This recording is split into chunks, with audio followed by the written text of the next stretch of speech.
পারবে না। আমার দৃঢ় আত্মবিশ্বাসী আমাকে এগিয়ে নিয়ে যাবে অসম্ভবকে সম্ভব করার পথে। পরাজয় বা পিছু হটা এসব শব্দ আমার অভিধানে নেই। ব্যর্থতা, ভুল করার সংজ্ঞা আমি জানি না।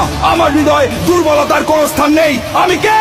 আমি একজন গর্বিত সৈনিক। আমার সাথে আমার সহযোদ্ধারা আছে। ঘাম, রক্ত আর অশ্রু বিসর্জন দিয়ে জীবন বাজি রেখে তারা আমার পাশে থাকবে। আমি কখনোই তাদের শত্রুর সামনে মাথা নিচু হতে দেব না। আমি হাসি মুখে যুদ্ধক্ষেত্রে ঝাঁপিয়ে পড়বো। যুদ্ধক্ষেত্রে আমার উপস্থিতি যে মাটির চির মমতায় আমার অঙ্গে মাখা, যে মাটির চির মমতায় আমার অঙ্গে মাখা, যার নদী জল ফুলে ফলে মন স্বপ্ন আঁকা, যে মাটির চির মমতায় আমার অঙ্গে মাখা।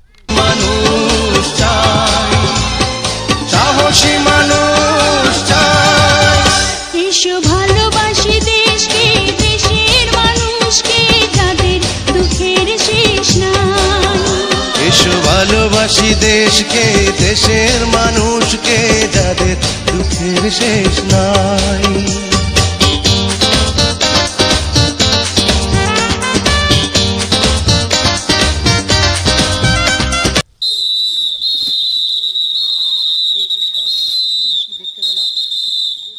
কি দেখতে পেলাম? এই অদ্ভুত বিষয় কোত্থেকে বেরিয়ে আসলো?